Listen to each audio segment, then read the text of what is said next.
All right, we got 5 minutes on the clock. What is your name, sir? My name is Ewell Smith. I am from New Orleans, and I am the host of the closethedeal.com podcast. Awesome. Today, we're going to be talking about why you're going to start a business. Why should you start a business related podcast, right? So if you're in the world of business out there and you're thinking about, should I start a podcast or not? That's why we had Mr. Ewell on the show. So what is your thoughts? Why should you start, or why did you start a business podcast? Well, I'll tell you, I first learned about podcasting right after the BP oil spill. I was head of the Louisiana Seafood Promotion and Marketing Board, and we were taking media calls from across the globe dealing with it.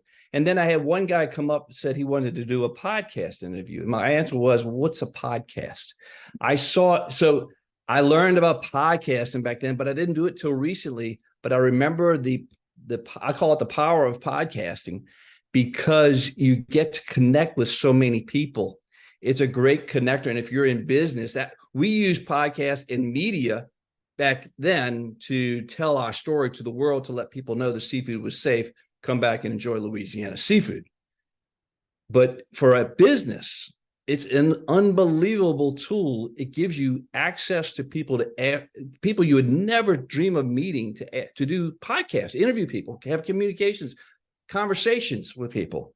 And that's the part I love. That's where I think the real power of podcasting comes in, is because you're connecting with others. Yeah.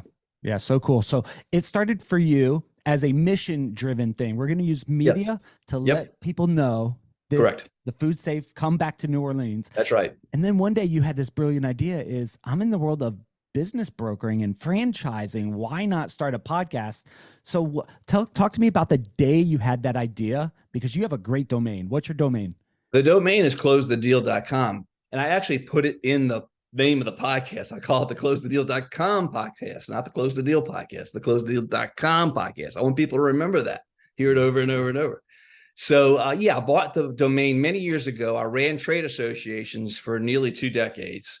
So I sat on the domain for many years.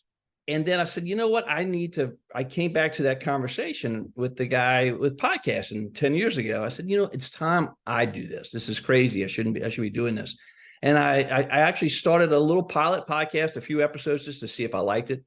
And when I realized, and I didn't like it, I loved it, I said, I'm going to use this domain now, closethedeal.com. So I put up the domain, and the domain obviously lends a level of credibility. So people started reaching out to me organically to be on the podcast. I'm like, okay, I've got something. So then the franchising piece just made a natural transition to add that, bolt those two together. And I was interviewing entrepreneurs. Now I'm interviewing entrepreneurs and franchisors. And it's just a natural progression.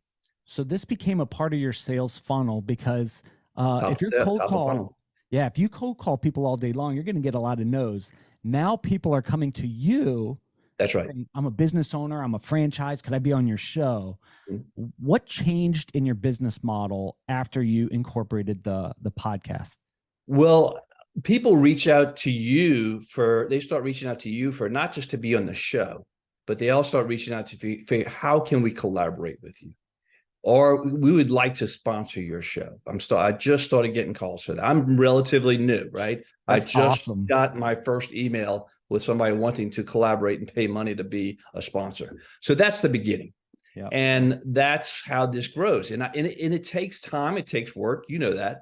Mm-hmm. And I know the possibilities of this because I've seen the power of the media. And this is just a platform that really has tremendous potential if you stick with it and grow with it. But it takes some time and some work to put into it, for sure. For sure.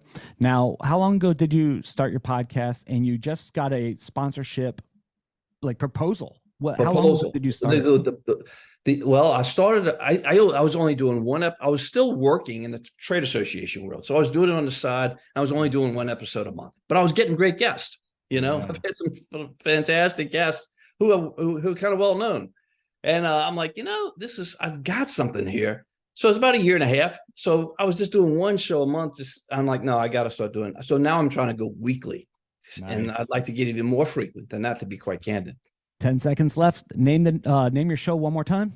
The closethedeal.com podcast. Closethedeal.com. Awesome. Guys, check out his podcast. Make sure you subscribe, give him a raving review. And if you're a franchise or someone in that industry, want to be on a show, closethedeal.com podcast.